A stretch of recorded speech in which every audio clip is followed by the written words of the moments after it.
Assalamualaikum warahmatullahi wabarakatuh. Perkenalkan, saya Rizky Amanda dari UPN Veteran Jawa Timur, merupakan mahasiswa aktif semester 6 dari program studi Sains Data. Saya aktif dalam berorganisasi, yaitu dalam kepanitiaan dan mengerjakan berbagai proyek terkait data analisis, data scientist, dan data engineering. Saya terus berupaya dalam meningkatkan pengetahuan di luar kelas dengan mengikuti webinar terkait data. Selain itu, saya memiliki keterampilan soft skill yang kuat, termasuk komunikasi, kerjasama tim, dan berbicara di depan umum. Education background saya adalah saya memulai S1 Sains Data pada tahun 2022 sampai sekarang di UPN Veteran Jawa Timur. Kemudian pada tahun 2019 sampai 2022 saya menjadi siswi di SMA 17 Agustus 1945 Surabaya. Motivasi saya dalam mengikuti program Digistar Internship Telkom adalah untuk memperdalam pengetahuan dan keterampilan di bidang teknologi informasi dan komunikasi, khususnya dalam mendukung inovasi layanan digital Telkom Indonesia. Sebagai mahasiswa data science, saya ingin mengaplikasikan keahlian analitik data, pemrograman, dan pemecahan masalah yang telah saya pelajari untuk memberikan kontribusi nyata terhadap proyek-proyek strategis perusahaan. Saya berkomitmen untuk mengikuti program ini dengan dedikasi yang tinggi, sikap profesional, dan semangat belajar yang kuat, agar dapat menjadi bagian dari upaya menciptakan solusi inovatif yang berdampak positif bagi perusahaan dan masyarakat.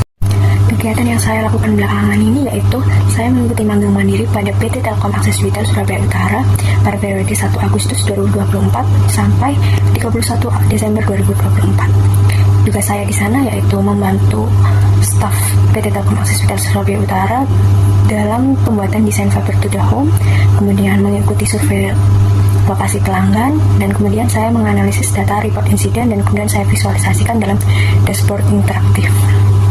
Selain itu, saya juga aktif dalam kegiatan kepanitiaan seperti KMI Expo, yaitu Kewirausahaan Mahasiswa Indonesia. Kemudian ada Osada, Elsmenda, dan Aksaya, yaitu Orientasi Mahasiswa Sains Data. Kemudian ada Donor Darah Fasilkom, kemudian ada Fasilkom Festival, dan Kastra Fasilkom yang membahas tentang politik untuk Pilpres pada tahun 2023. Tools yang saya gunakan dalam berbagai pengerjaan tugas selama masa perkuliahan meliputi Python dengan tingkat kemampuan 8, Google Looker Studio dengan tingkat kemampuan 9, Google Collaboratory dengan tingkat kemampuan 8, Google Sheet dan Microsoft Excel dengan tingkat kemampuan 9, Power BI dengan tingkat kemampuan 9, dan MySQL dengan tingkat kemampuan 7. Proyek yang saya kerjakan belakangan ini adalah dashboard monitoring layanan Telkom Akses Vital Surabaya Selatan menggunakan Google Looker Studio berbasis hierarchical clustering, yang juga saya pakai sebagai capstone proyek magang saya di PT Telkom Akses Vital Surabaya Utara. Saya berperan sebagai data analisis dan pengembang visualisasi untuk memberikan wawasan terkait pola insiden layanan. Proyek ini berlangsung selama 1 bulan, dimulai dengan preprocessing data, termasuk menyamakan tipe variabel untuk memastikan konsistensi data. Selanjutnya, saya menerapkan hierarchical clustering untuk mengelompokkan insiden berdasarkan tingkat kesulitan menggunakan durasi pengerjaan insiden dan jenis instance sebagai parameter utama. Kendala yang saya hadapi adalah inkonsistensi data awal dan variabilitas durasi pengerjaan, yang saya atasi dengan cleaning data dan normalisasi menggunakan standar LER. Hasil akhirnya adalah dashboard interaktif yang memetakan area dengan frekuensi insiden tinggi serta tingkat kesulitannya, yang membantu tim teknis dalam pengambilan keputusan prioritas.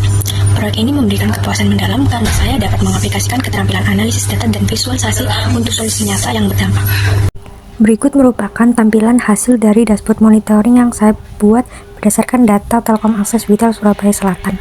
Total insiden yaitu 14.771 dan berhasil teratasi 13.949. Dengan tingkat kesulitan 47% mudah, dengan wilayah insiden yaitu rungkut yang paling banyak. Kemudian ada jumlah insiden seiring dengan waktu, kemudian ada peta lokasi terjadinya insiden. Selanjutnya ada diagram funnel yang menampilkan gejala awal insiden, kemudian ada diagram batang yang berisi inti permasalahan, kemudian ada diagram garis, kemudian ada diagram batang report by, kemudian teknis insiden yang paling banyak yaitu Imam Mukti. Proyek lain yang saya kerjakan selama magang adalah analisis tren pembicaraan teratas dan sentimen publik terkait Telkom Akses di platform X menggunakan Natural Language Processing. Saya berperan sebagai data analisis dengan tanggung jawab utama mengelola dan menganalisis data teks. Proyek ini berlangsung selama 1 bulan, dimulai dengan tahap preprocessing seperti menghapus elemen yang tidak relevan, link, teks, dan hashtag, menghilangkan stop word, tokenisasi, dan steaming untuk mendapatkan teks yang bersih. Selanjutnya, analisis tren pembicaraan teratas dilakukan menggunakan Latent Semantic Analysis (LSA) untuk mengidentifikasi topik utama yang kemudian divisualisasikan menggunakan word cloud. Diikuti oleh analisis sentimen menggunakan metode lexicon based untuk memahami opini publik. Kendala utama yang saya hadapi adalah keragaman format teks yang mempengaruhi proses pre-processing, namun berhasil diatasi dengan scriptwriting yang lebih adaptif. Hasilnya adalah wawasan mengenai topik yang sering dibicarakan dan sentimen publik yang dominan terhadap pelayanan Telkom Akses yang dapat digunakan untuk strategi komunikasi yang lebih efektif. Proyek ini memberikan pengalaman berharga karena saya dapat mengembangkan kemampuan NLP dan memberikan kontribusi yang relevan terhadap kebutuhan bisnis. Untuk portofolio saya selanjutnya dapat dilihat pada link GitHub saya, yaitu github.com/Kiki Amanda. Beberapa proyek yang telah saya lakukan seperti analisis sentimen di platform app dalam pemilihan presiden pada tahun 2024 Indonesia melalui metode naive Bayes. Kemudian ada explorative data analisis terhadap data work population. Kemudian ada pencarian rute terpendek tempat praktek pintar umum menggunakan algoritma breadth-first search. Kemudian ada prediksi penyebaran penyakit HIV/AIDS di Indonesia melalui metode epidemiologi SIR. Sekian resume dari saya. Terima kasih. Wassalamualaikum warahmatullahi wabarakatuh.